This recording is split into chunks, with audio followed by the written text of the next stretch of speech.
So, welcome everyone. I'm going to tell you about, just very briefly, about a variety of projects that are going on in my group. I'm a theorist. What we do is we start with the basic physical laws, namely quantum mechanics, to understand how atoms interact, both in molecules and materials. And very recently, in the last couple of years, I've just decided that almost everything I do now, I want it to be related to this topic here. Okay? So I'm going to lead you through that. In particular, I'm going to have a couple of slides that talk about this issue that Fred introduced, which is the issues associated with combustion. You know, I think that in many ways, when people talk about new energy technologies, they often stop and say, combustion, well, it sounds like a dirty word. The fact is that as Fred pointed out, combustion is going to be with us for a very long time. It's not something we have any choice about. We absolutely need to find ways to optimize engines and the molecules that make up the fuels in order to do this in such a way that we're burning more cleanly and also capturing the CO2, et cetera, all the things that Fred said, in addition to hopefully dealing with issues of our own national security by deriving our sources of fuels right here at home. So I have a project now that is part of this larger center that I have a couple of slides I'll tell you about. This center was the only center that was funded in the area of combustion in the entire nation, so we're very proud of that fact. We think we put together, I should say, Ed Law really put together a dream team, at least that's what the reviewers said, so I can say that, of people to work on this problem. And so I'll talk more about that very briefly. Pablo mentioned, I've been working for over a dozen years now looking at materials issues associated with the extreme conditions inside jet engines. In particular, these jet engines are not only used to power aircraft, of course, but they're also used in stationary power plants, different size modules, obviously. But the materials issues are precisely the same. What you see there is somewhere a pointer, but I don't see it. So I should have taken yours, Lynn. It's right in your slide. That's okay. Okay. Okay. So, how did I miss it? Okay.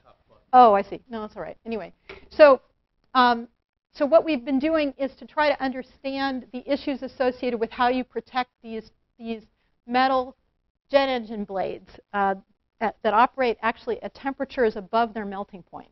That should frighten all of you.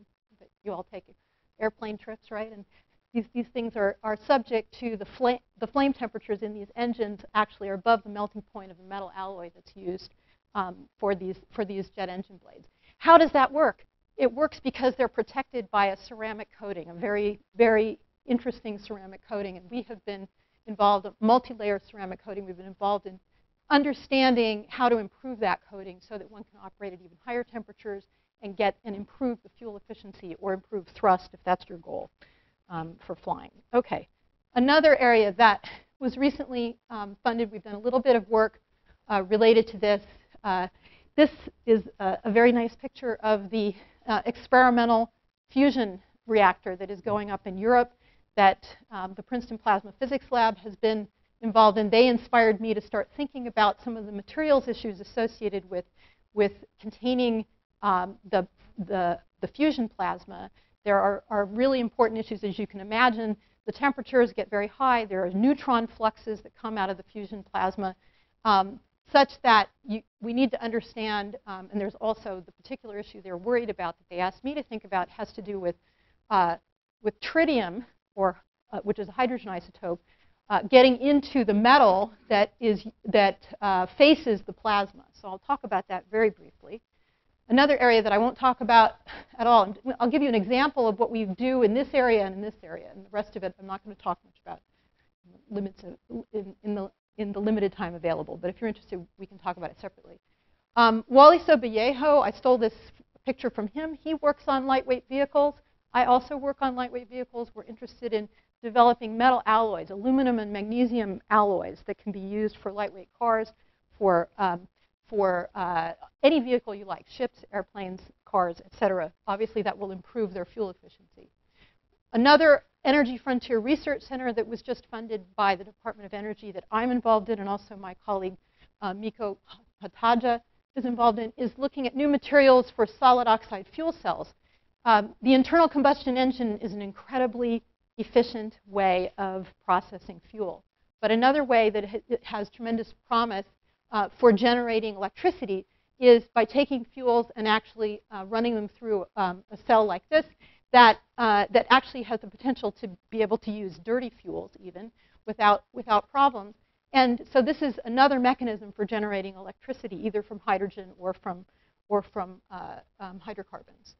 And then lastly, I'll just say that I just found out that another Department of Energy grant that I had pending was funded to develop new materials for photovoltaics, so for solar cells. And I have another one pending having to do with essentially doing what's called photocatalysis, which is to take sunlight and make liquid fuels. And hopefully that's going to get funded too. So these are all the areas that we're working in.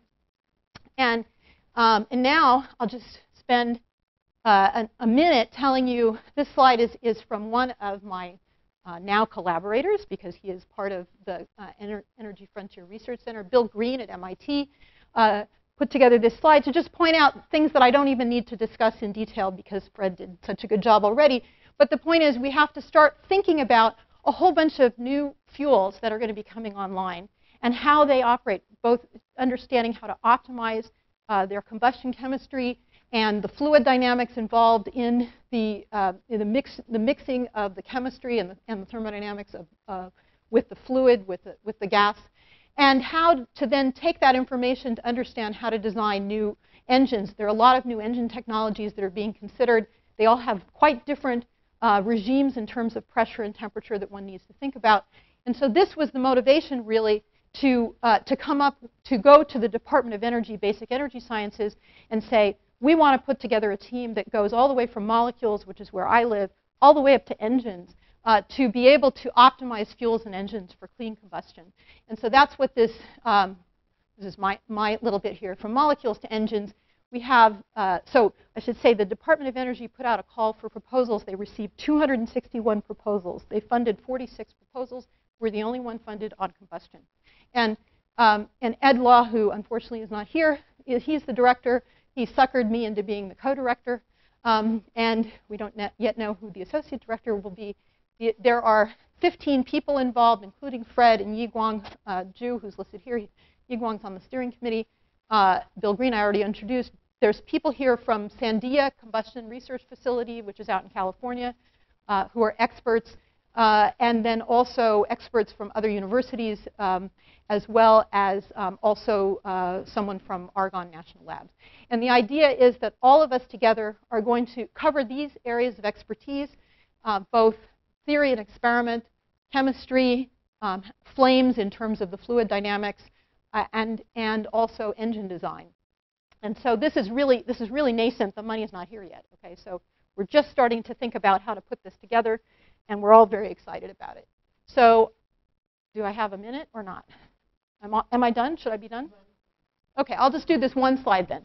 So I hate it when people go over, and I don't want to be a hypocrite. So anyway, this is just one example of the kinds of things we do in terms of materials. So we are interested right now in the material tungsten, which is the prototype for one of the interior portions of this fusion reactor. And there are good reasons why one might want to use tungsten. You remember tungsten is actually what's the filament inside your light bulb, and it happens to be able to exist at very high temperatures, and that's a good thing. It has a high melting point. Also, it's a good neutron absorber.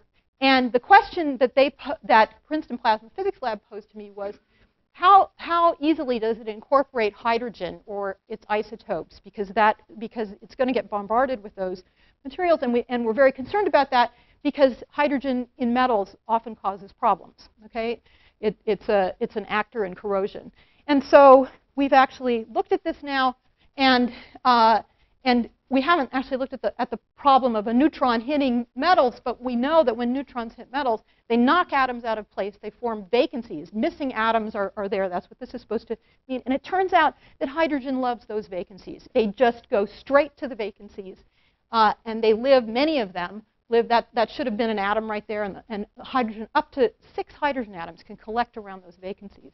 And when you have that many hydrogen atoms, what we are able to do is calculate essentially what we call an embrittlement function.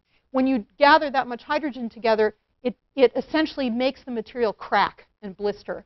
And so we made some predictions about how likely that happens as a function of temperature, which could be very useful in trying to understand how to look to optimize a tungsten alloy that will inhibit hydrogen incorporation. We've already done that kind of thing for steel. So with that, I'm going to skip all the thermal barrier coating work and just say, and thank Don Johnson, whose work I had a chance to talk about. And Don is somewhere in this picture. Where is he? He's right there. Okay. And so with that, and so I should think Princeton Plasma Physics Lab, and also Princeton School of Engineering, they jointly funded this small project having to do with hydrogen and tungsten. So with that, I thank you for your attention.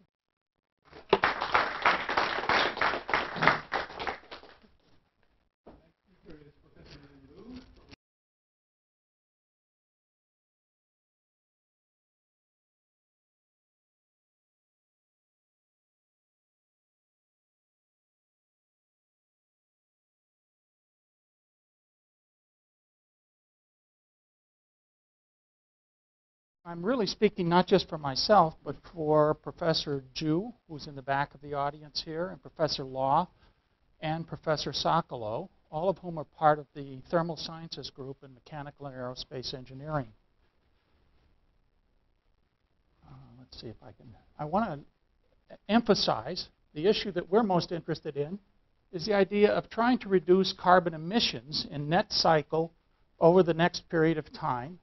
And you can see that we're talking about reductions here that are in the order of very large numbers in comparison to present CO emissions.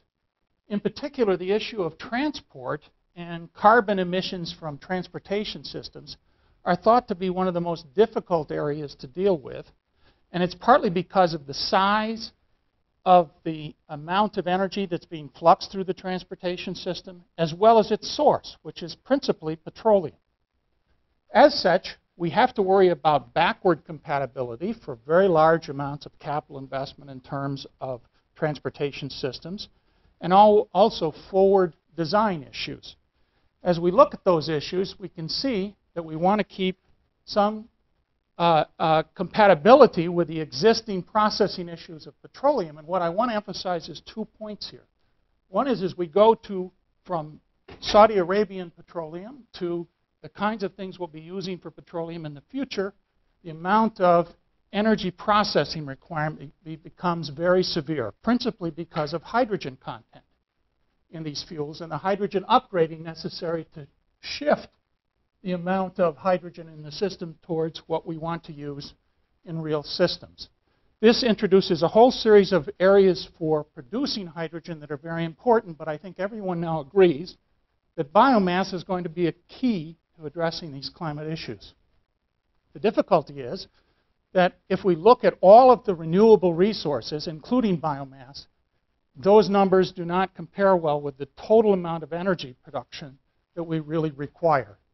For us as well, we have a very large amount of coal that's being used in electricity, and we know that China is going to increase its use in this area as well. So how do we deal with this? Well, there's at least 2 ways to process biomass. This is representative of one. I grow materials that have very high oil content. I extract the oil. I process the oil. And now you'll notice no oxygen in these systems. These are not the typical kinds of ethanol things that you and I are used to. They are now fully hydrocarbon compatible with petroleum products, as you see here on the left. I want to note one other thing here that's very important. These are the kinds of properties that are used to define what I put in a jet engine. If I go to a gasoline station and I collect gasoline today, tomorrow it's not the same. Next December, it's not the same at all. And if I do that in Asia or I do that here, it's very different. The question is how do I integrate these alternative fuels into those kind of problems? And this is why I need very strong compatibility. Now, why is this important? Because in comparison to kerosene derived from petroleum, this is the use CO2 emission that would have come from burning petroleum. But if I use any of these other oils, that use CO2 emission is replaced by the fact I photosynthetically captured the CO2 from the atmosphere. The problem is, each one of these oils represents only about 40% of the mass of the biomaterial I grew, and the biomaterial that I'm using is very resource limited. So the amount of fuel replacement that I can get is very limited this way. Can I use it better another way? This is the other way. Not only can I use it better, but I can also develop ways of using coal. You've all seen the clean coal ads recently. That really is clean. The idea is to use photosynthetic sequestration of CO2 from the atmosphere to displace the CO2 that's going to be present in the fuel when it is burned. I'm going to combine it with coal. I'm going to generate a liquid fuel. I'm going to simultaneously generate electricity. So I'm replacing both the electrical generation market and the transportation fuel market simultaneously. The co-production of fuels and power turn out to achieve extremely good optimal economics with very good solutions of many of the environmental problems. Important here is that I can also eliminate very large amounts of the nanoparticle emissions that occur from pulverized coal firing by replacing it with gasification as the means of making my gasified streams. In order to do synthetic fuel conversion, I need to remove sulfur, so I end up with very low sulfur fuels this way. In addition, I'm going to process some of the synthetic gases to power right on site. And you'll notice I've got two routes to that, one this way, one that way, that I can also use liquid fuels with it. This is to balance the two processes.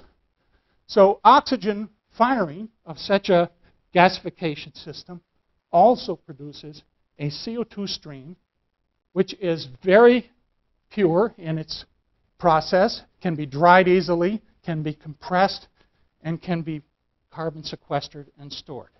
That's the key to this technology. How big of an advantage is this? As I showed you here, we got about an 85% reduction in C emissions. If I do this purely with biomass in this problem, bio to liquids plus electricity, I get a minus 22% carbon reduction in comparison to petroleum. If I do this with 38% biomass with coal, I get a 0 net carbon cycle out of this process. I'd be happy to share more about the economics of this. This comes from an analysis with my colleagues, Bob Williams, Eric Larson, and the Princeton Environmental Institute here. So you can see that if I use one of these processes of CBTL, coal plus biomass to liquids with full recycle, carbon capture and storage, or once through, I can generate very good economic solutions to this problem. Turns out not the one that produces most liquid fuel is the best. This is. It's called systems analysis. I need to know a lot about heat rejection in these systems and its quality to pick that one. Okay, well, now what's the problem? This all looks very simple. The problem is this is what the molecular weight distribution looks like in any of the fuels we use for transportation. And we don't know how all of those little molecular weight distributions change every time I make an alternative fuel. I need to find ways of compatibility between alternative fuels and petroleum so I don't disrupt the distribution or storage or utility in any of these systems. So these are the questions that need to be answered, and these are the questions that the Thermal Sciences Group are addressing. We have a number of projects, and I'll try to keep everybody online here. We have a project called the Carbon Mitigation Initiative that's directed out of PEI, of which Steve Picala and Rob Sokolow are the PIs. It's funded by BP and Ford. We have a next generation aircraft fuel project looking specifically at this problem for aircraft fuels and for producing very low net carbon emissions and particulates. That's PEI'd by me and involves the people you'll note here all at Princeton. We have a Air Force MIRI program, which involves a number of other institutions and PEI as well. And we are looking at how to model real fuels with what are called surrogate mixtures of small numbers of molecules. A similar program involves Professor Law. That's stationed on the West Coast, PI'd by Professor Agapopoulos at USC. You'll notice another set of industries, and you'll note who's funding this. Air Force is a big player in this area. And finally, we have hydrogen combustion in gas turbines. This is an issue with the syngas power generation problem and controlling emissions. We've been working with Nettle and also Siemens. And finally, just recently, we have gotten an Energy Frontiers Research Center award from Basic Energy Sciences, which Emily will tell you a little bit more about. So this gives you a kind of a broad picture of what thermal sciences is involved in here. We work on the fire safety aspects of this, on the fuel property aspects, and you'll notice the kinds of things you're talking about in terms of real-time sensing are very important for control of these kinds of systems. Thank you.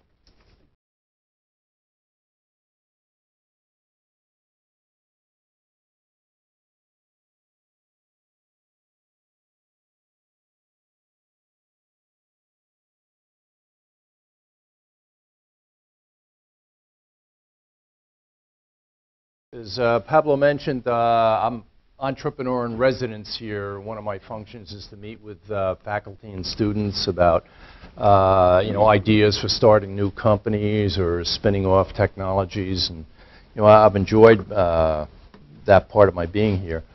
But let me start off with what I see the purpose of this meeting is.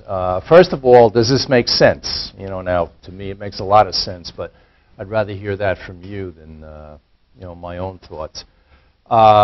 Give you an opportunity to see what faculty are working on here. Faculty can see what the local companies are doing. It's a lot better to meet and interact and have coffee, and we have a reception afterwards rather than just read about stuff in newspapers and trade journals. And of course, is to determine what the next steps are. How do we go forward from here? So after this meeting, we'll kind of make some notes, distribute them, and go to Plan B.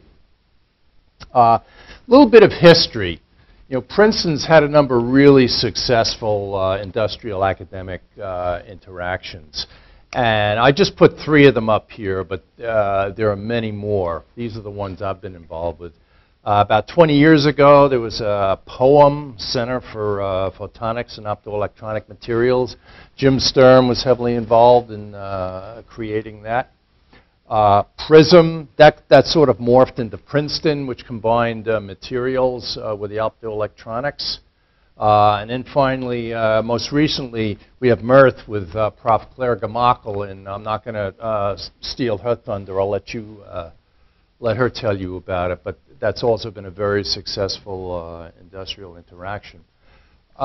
Just to give you my personal interaction, my history with Princeton and these types of academic interactions.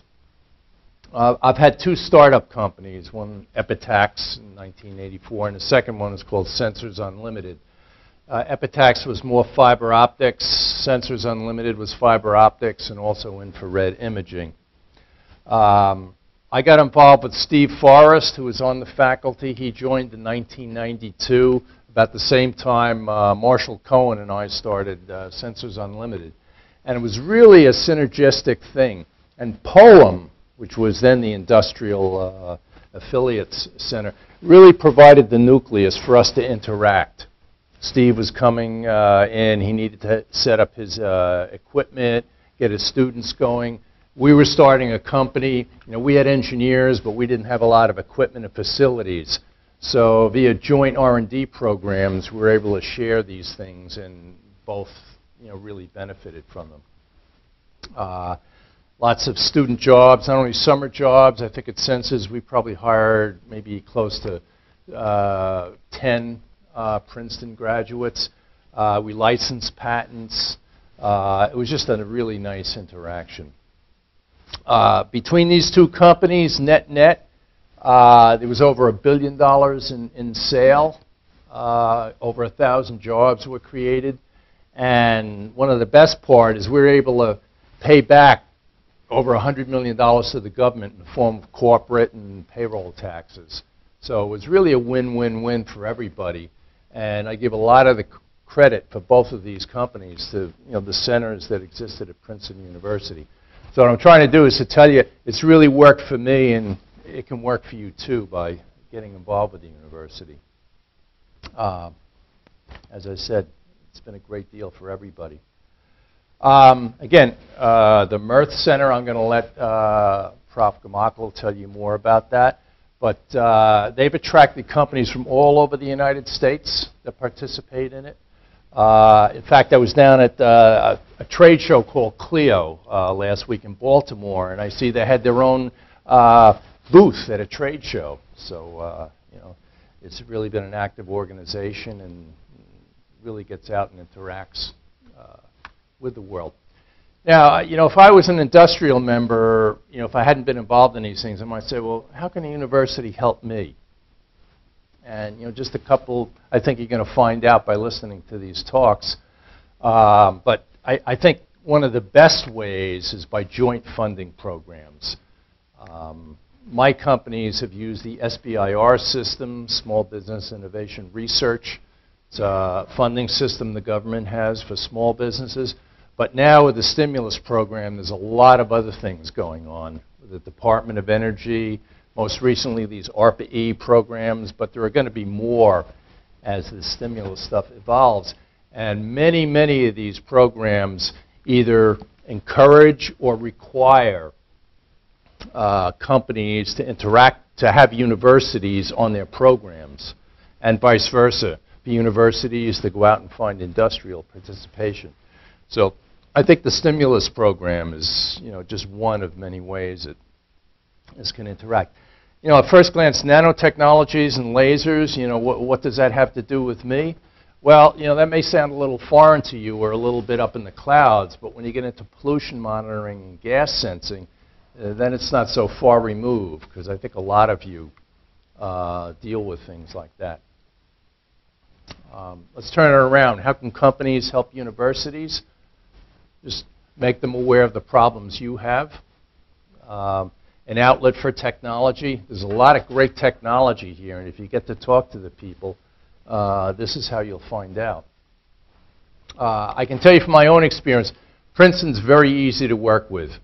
John Ritter, in terms of licensing, he's a deal maker. And you won't sit there for tens of meetings. You'll get to the point, and we've worked with him for over 20 years, and we found not just John, but the whole university to be really easy and friendly to work with. So I think that's the end of my comments. I think next on the schedule is supposed to be the funding lady, Paula Durand. I don't see her here yet, so I think what we'll do is maybe start on, if you don't mind starting a little early, Claire, get on with that part of it, and when Paula comes in, we'll just have her talk about the funding programs available for the state.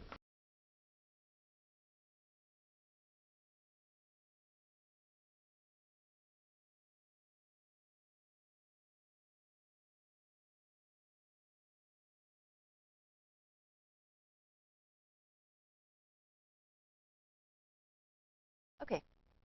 Well, good afternoon. Figuring that I had 10 minutes, I figured I would focus on one example to tell you one specific aspect of our work on organic solar cells. Before I did that, I thought it was important for me to share with you some statistics. So I gathered this information. And so if you've seen this, bear with me for a couple moments here. So if you look at the global population stands at about 6.4 million people. And of those 6.4 million people, about 300 million reside in the United States. That makes it 5% of the global population. Now, if you ask the question of how much energy we consume, the global energy consumption stands at about 460 quadrillion BTUs. That's British thermal units. And quadrillion is 10 to the 15. Of those 460 quadrillion BTUs, about 100 quadrillion BTUs is being consumed in the United States. Okay? Those are all big numbers. So what do these big numbers mean? If you take these numbers divide by the population, and then divide by the number of days there are in a year, and then divide by, let's say, the energy density of gasoline, what you get out is that the world consumes energy equivalent to 1.5 gallons of gasoline per person per day. And the United States then consume energy equivalent to 7.5 gallons of gasoline per person per day. So this is quite an alarmingly large number, considering that we probably don't even drink a gallon of water per person per day, okay? And from this number, you'd gather that, yeah, I mean, there is an imminent need for us to find renewable energy that is A, sustainable, B, has negligible impact on the environment. And that's why we look towards the sun. So I'm showing you here the spectral radiance of the sun. Okay, the solar radiance is at 1 kilowatt per meter squared. And if you take those units, what this means is the annual sunlight gives energy at about 3.6 million quadrillion BTUs. If you do that same kind of analysis, what this means is if we can effectively and efficiently harness solar energy for an hour, that's enough to power human activity across the globe for an entire year. Hence, this motivation and this drive for solar energy and solar research. So solar cells are used to convert sunlight to electrical energy. First-gen solar cells are these single crystalline type silicon devices. The thermodynamic efficiency, so this is the maximum achievable efficiency that these devices can hit, is about 33%. In the lab, they've been demonstrated to be between 20 to 25%. Now, if you incorporate them as modules and you put them on roofs, their efficiency drops a little bit, so it's about 18%. The biggest problem with these first-generation solar cells is the cost. Okay? They're way too expensive compared to coal. So there is this next generation or second generation solar cells. These are thin film devices, so they're polycrystalline. That drops the cost significantly, but here you take a hit in the efficiency as well. The materials that are used to make these thin film devices are cadmium, telluride, for example. They're rare earth metals. They could be toxic. And so we wanted to ask a different question. So I'm plotting here efficiency as a function of cost, reminding you that Gen 1 solar cells are right about here. Gen 2 solar cells are right here, so these are the thin film devices. Gen 3 devices we didn't talk about. These are the ones with fancier architecture, and so they're more expensive, but they're also more efficient. What the organic electronics community is asking is whether we can target right about there. We take a hit in efficiency, but we can dramatically lower costs. Indeed, market analysis that's been done has shown that if we can make about 10% efficient devices, we're in business. Okay? So that's the question we want to ask. Just quickly, let me show you how an organic solar cell is built and how it works. So here you typically start out with a glass or a plastic substrate. Okay? You have a transparent anode, and then you put down your organic layers. You need an organic electron donor, and you need an electron acceptor. And then you put on your cathode. So here are energy levels that are associated with the donor and the acceptor. So this is the LUMO level and the HOMO level, or the conduction band and the valence band. And so when you shine light, light gets absorbed in the donor, and then you generate an exciton. This is a tightly bound electron and hole pair. The electron then shifts to the LUMO level, and the hole remains in the HOMO level, and these get collected at the external electrodes. So solar cells are inherently not very efficient devices. Organic solar cells especially are not very efficient. The highest efficiency that's been reported a couple years ago is about 6%. Okay? And you can begin to understand why that is the case. The efficiency that's associated with a device is a compound of all these different efficiencies. So if you have one single step that's not efficient, that sort of propagates onwards. To characterize these devices, you plot the current density as a function of voltage, and you get a diode curve, and it's really the area here that's below the zero line that gives you how efficient your device is. The bigger the area, the better your devices are. Now, I'd like to call your attention back to how these devices are made. You'll notice that these devices are often built from the bottom up. Okay? You put down one layer, and then you put down the second layer, you put down the third layer. And that's because, I mean, we're following what's been established for the silicon industry. But organic is a completely different beast. They're frequently mechanically and chemically fragile. And so if you're using the same technologies to put down and pattern the cathode, for example, on the organic layers, you can potentially damage the organic layers. And so what we'd like to focus on is come up with non-invasive processing technologies to make these devices. So here in this example, I'm showing you how we can laminate to make organic devices. So the idea here is as follows. You want to make these devices separately, okay, the different components separately. And then in one final step, you bring them together. So in this example, we've basically patterned and deposited electrodes separate from the active layer. Here we're using polydimethylsiloxane. This is silicone. This has the same chemical structure as the RTV that you use to caulk your bathtub. You can pattern and deposit your electrodes without harming the photoactive layer. And then when you're ready, you laminate to make contact. Now, there are several merits associated with this lamination procedure. First of all, you have this modular construction of devices, so you can individually optimize the different layers. Second of all, you have custom engineering of the interfaces. So I've mentioned that charge extraction is a problem. You can imagine putting down chemical species here that can enhance charge extraction. And this is something that you can't easily do when you're building things from the bottom up. Finally, you can imagine doing this over large areas. And if you do this over a large area, it can potentially enhance fast throughput combinatorial testing of new materials. So we're working with a chemist right now who's going to synthesize a bunch of these new materials. And so we can inkjet print them down and laminate and test them really quickly combinatorially. So I wanted to show some data. So here are current density plotted against voltage for different contacts that we've made to the same photoactive layer. So we're putting down one contact, we're taking it off, we're putting down a second one, and then we're taking it off, and we're putting down a third one. The point of this graph is to show you that this technique is actually really robust. It does not depend on the contact that you're making. What you're testing really is the characteristics of the photoactive layer. Now, looking to the future, how scalable is this process? We believe this process is scalable, and it's compatible to roll-to-roll processing. So these are processing technologies that have been developed and established for the newspaper industry, for magazines, and whatnot. And if you take potato chip bags, for example, where they're depositing aluminum, and these are the specifications for depositing aluminum, if you use those specifications as a benchmark, you only really need about 100 machines to operate for a year to make 10% efficient solar cells. Now, of course, I'm not saying that organic solar is the way to go, but using the sun is clearly going to be one of the ways, and we think this is a good way to move forward. Oh. So just to show you that printing is possible, so these aren't solar cells, but these are sort of backplanes for displays that we've printed using sort of similar technologies.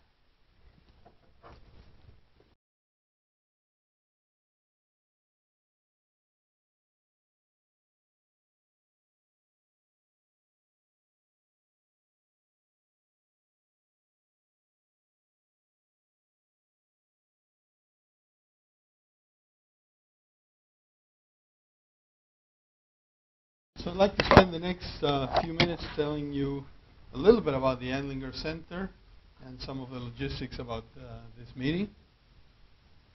The Andlinger Center, as many of you may know, was established in July of 2008, thanks to an extraordinary gift from Princeton alumnus and international business leader Gerhard Andlinger.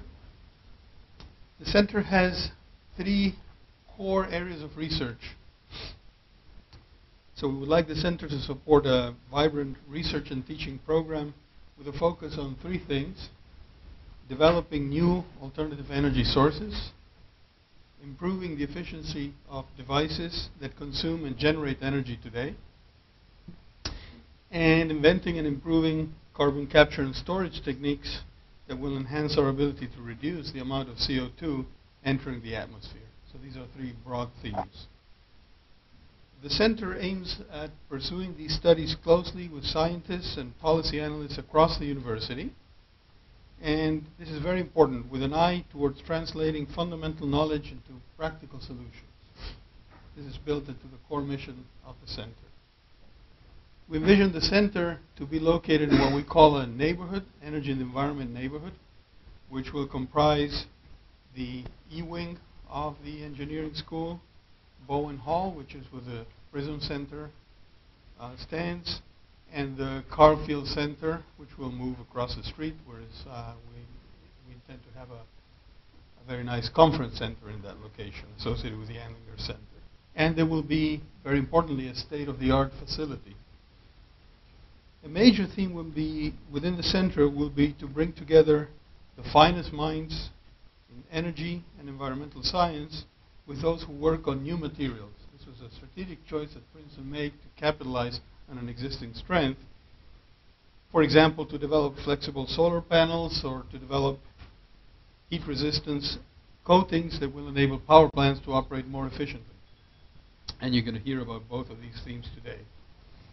So accordingly, the new center will host a state-of-the-art facility, a shared facility that will have state-of-the-art imaging and nanofabrication facilities in addition to individual investigator labs. Because of the focus on translating fundamental knowledge into practical solutions, close interactions with industry will be, from day one, fundamental to the existence of the center. And planning for the new building therefore includes space for industrial collaboration laboratories, as well as for hosting industrial visitors for extended periods of time. We selected the architects in January, Todd Williams and Bill Itzine, a firm, a New York-based firm, and we're in the middle of the design process for the center. The search committee has identified a candidate for the director of the center, and we're now in the middle of negotiations, trying to attract this person to Princeton. So we're very excited. We're sort of in the quiet but very active phase. A lot of things are happening. Speaking about the director, in going with the theme of the importance of industrial contacts, the director will consult with 2 external advisory boards. One will be focused on scientific issues and will be primarily but not exclusively academic. And the other board will be focused on strategic and policy concerns and will be mostly composed of people from industry. In addition, the director will oversee the recruiting of new faculty to the center, will oversee the development of the energy and environment neighborhood, provide leadership of research, educational, and outreach activities, and also, very importantly, allocate a non-trivial amount of funds for innovative research internally at Princeton. So today's meeting is the first of what we hope to be many meetings. And when we thought about the format, of course, we didn't know what sort of response we would get. We got a very good response. And so we have to cram everyone into just 10 minutes. So the format will be talks. We have 2 coffee breaks and a reception for people to mingle and follow up. We want the industrialists to hear about the exciting research going on here and programs that exist. And we want the academics to hear about the needs and interests in industry. And hopefully, the 2 coffee breaks and the reception will allow for plenty of opportunity for people to talk. If time allows and we're doing okay with the timing, right before the reception we'll also have a little bit of open discussion. But if you don't have enough of structured discussion, please be proactive. Contact the faculty members, or the faculty members contact the industrial members whose presentations you're interested in, and be aware that this is just the first of many forums that we intend to organize. This is all I wanted to say, so it gives me great pleasure to introduce Greg Olson, who's my partner in crime in organizing this. Greg is a lecturer in the Electrical Engineering Department, and of course is president and founder of GHO Ventures. Jeff? Thank you.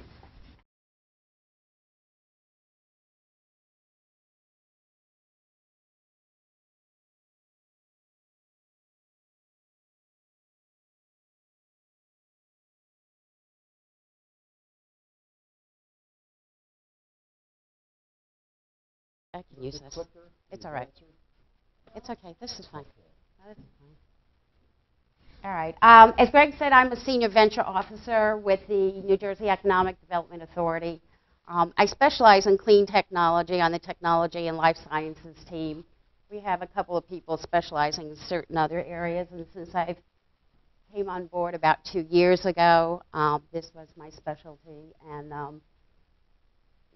have been working to fund companies in this area and also create programs to address this segment of the industry. So for those who are not familiar with the Economic Development Authority, we're an independent state agency. We're we like to say that if the government shuts down, we're still operating because we're not under a line item budget. Oh, okay, fine. All right. These are the areas we cover: financing assistance, access to small business services, real estate development. For those who've driven along Route 1, if you've seen where Chubb Institute is, we actually own an incubator for life science companies. And recently, we actually took commerce into the Economic Development Agency.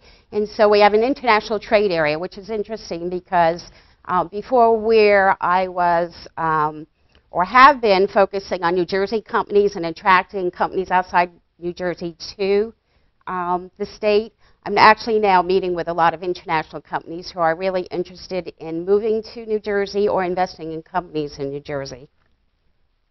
So actually, Israel is very high among states, countries that are looking to invest in clean tech companies here, but also China. So those are the two countries I've been meeting with. So there is a life cycle of companies that we fund, and a lot of people become confused as far as what does the Economic Development Agency do versus other state agencies. So this is a little chart that I actually put together this morning just to kind of show the progression. There's the New Jersey Commission on Science and Technology, and that really funds very basic research and development projects. As you move along the curve, we have an Edison Innovation Suite of programs.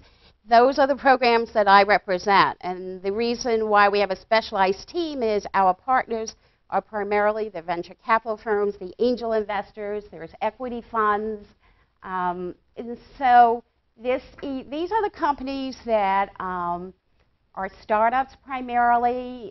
They don't have revenues, there's losses. And they really require a specialized team and specialized type of financing. Versus the more traditional mature companies, and there's a group at the Economic Development Agency, and those are the traditional companies and where they look for 2-year profitable history.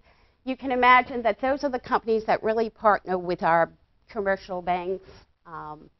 So we like to say that we have financing that goes from the very, very early prototype stage, and then we move forward to very advanced and larger companies. But we are there to support the technology industry, especially clean technology. And the focus here is really what we're doing to really support that in the state. And so there's a New Jersey Energy Master Plan. It was released in October 2008. It's supposed to be updated every 3 years. I think it was quite a long time before this one came out. But it does list a series of goals, and that provides a blueprint for our programs that we are creating in order to support these goals. And the goals are listed there, and you can see we're looking to achieve 30% of the state's electricity needs from renewable sources by 2020.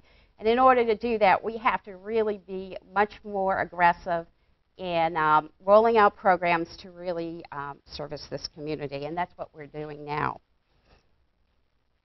The last bullet point is important only because the investing in innovative clean energy technologies and businesses is really the focus of what the Economic Development Agency is doing at this time, because we really take that policy and we implement it in action.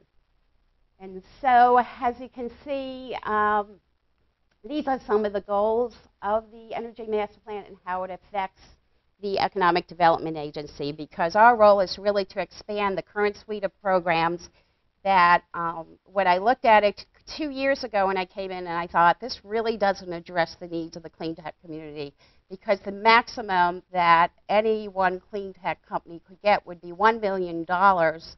And $1 million doesn't go a long way for a lot of capital expenditures. And so I spent a lot of time looking at other states, calling companies in other states, and saying, what can we do to really bring New Jersey to the forefront and bring it to where it should be So when people talk about California and how innovative it is, they're going to start talking about New Jersey. And I think we've done that because about 3 weeks ago, the firm that is employed by the California Regulatory Commission called us, or actually called me, and said, I was reading about your programs, and I think they're very innovative, and could you assist us in creating a solar incentive program for California? Which I then said that I work for New Jersey, and I wasn't really ready to move, but it was a couple years ago, we probably would never have received that phone call. And so it's really encouraging that we are coming along the curve. And so where is this funding coming from? It definitely can't come from the Economic Development Agency because like many of the banking functions, we've been impacted by companies that are not paying us back on our regular amortization schedules, and we've had to stretch repayments out, and therefore, as income goes down, we don't have as much money to support clean energy programs. So the question is where will we get them?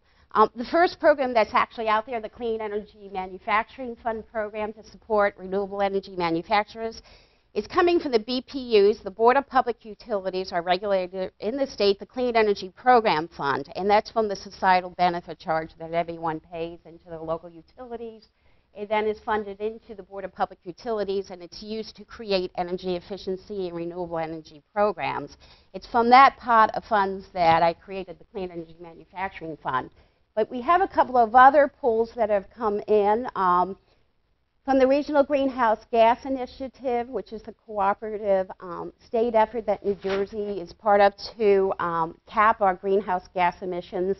We do have a pool of funding coming in for that, and it's about 30 to 35 million per year, and we are mandated to use that to roll out new programs. There's the Retail Margin Fund, which is legislation that was recently passed in March 2009 to support combined heat and power. And then there's the federal stimulus funds that everyone seems to be chasing. But in reality, our part of it that we're rolling out into programs is not a lot. It's only 15 million out of about 74 million that's allocated to New Jersey. And so I wanted to put this in perspective, and I just want to say that some of these went to our EDA board today, so it's really hot off the press, May 12th. And there's a 10-day waiting period for the governor to approve these programs. So until it's really officially approved, I can't go into all the details, but I can at least highlight for you what they are. The first one is the Edison Innovation Clean Energy Manufacturing Fund. Actually, that was approved last year. There's 24 million supported from the Board of Public Utilities for that. We had one solicitation already at the beginning of the year, and we've opened up another solicitation that as of June 1st. So within the month, the state will be announcing who the winners are of the first solicitation, but there's still quite a lot of funding available for the second one. So if you are a clean energy or energy efficiency manufacturer and you can meet what we call Class 1, according to the Board of Public Utilities, which is photovoltaics, wind, tidal, and some other technologies out there, then this is a pool of funding I would encourage you to apply for. The window actually ends July 14th for anyone in this room who's thinking of applying.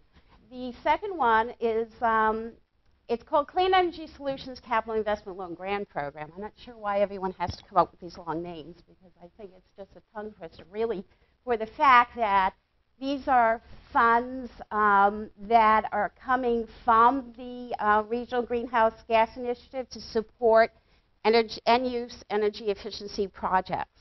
And there's going to be about 36 million available. And this program is very important for companies to note, will be online as of Monday. And so therefore, and I'll go into the particulars, you'll see that 36 million is not going to be a lot, and it's a first-come, first-served type of program. So if you think that you may qualify, I would say check the website and apply as soon as possible. I can go through some of the particulars in a couple of the next slides. This other one was just approved this morning at the board, the Edison Innovation Projects Program. That's from the federal stimulus program funding. It's only $15 million. I say only 15 because each project can go up to 5 million. So there's not going to be a lot of funding for this, but it's going to cover the whole array of renewable energy, energy efficiency. It's going to be for biomass. It's going to be for energy storage. It could be for combined heat and power, and also alternative fuels. So I wanted to let you know that again, there's a 10-day waiting period, so I won't go through the whole highlights of this, but it's really primarily for those companies that have a proof of concept. It's not for the very early stage. And then the Research and Development Fund wraparound is something that accompanies the research and development grants that are available. There's 15 million available this year. And, yeah? Okay, 2 minutes. Wanted to mention that. And then there's the Combined Heat and Power Program. And then that's from our Retail Margin Fund. $60 million is available for this. And this will really launch us into some really massive waste to energy type of projects. This is the Clean Energy Manufacturing Fund. 3.3 million in grants and interest rate-free loans are available for this. And as I said, the solicitation began June 1st. And then this is the program that it will be launched on Monday from the proceeds from the Cap and Trade program. And these are the categories of fund uses. So if you're installing equipment for combined heat and power for end-use energy efficiency projects, and that does include solar, state-of-the-art projects, and innovative carbon emission abatement technologies, this would apply. I would mention that for any type of solar installations, they've modified it so that if this is a grant and zero interest rate program up to $5 million, but for those that are solar projects, because it's heavily incentivized, it's going to be loan only, and it could be repaid from solar renewable energy certificates. So these are the guidelines that will be introduced on the website on Monday. 1 million is the minimum, a very attractive interest rate. You're not going to get that in the private sector. And long repayment period, as you can see, up to 20 years. And the reason why I think this will go fast is because institutional is in there. So there's a lot of hospitals that want to do combined heat and power projects, among other type of entities. So this is the 866 number, but a lot of people know me in the room, and I have no problem sitting down, going through your requirements, and assisting you as you move forward. Thank you.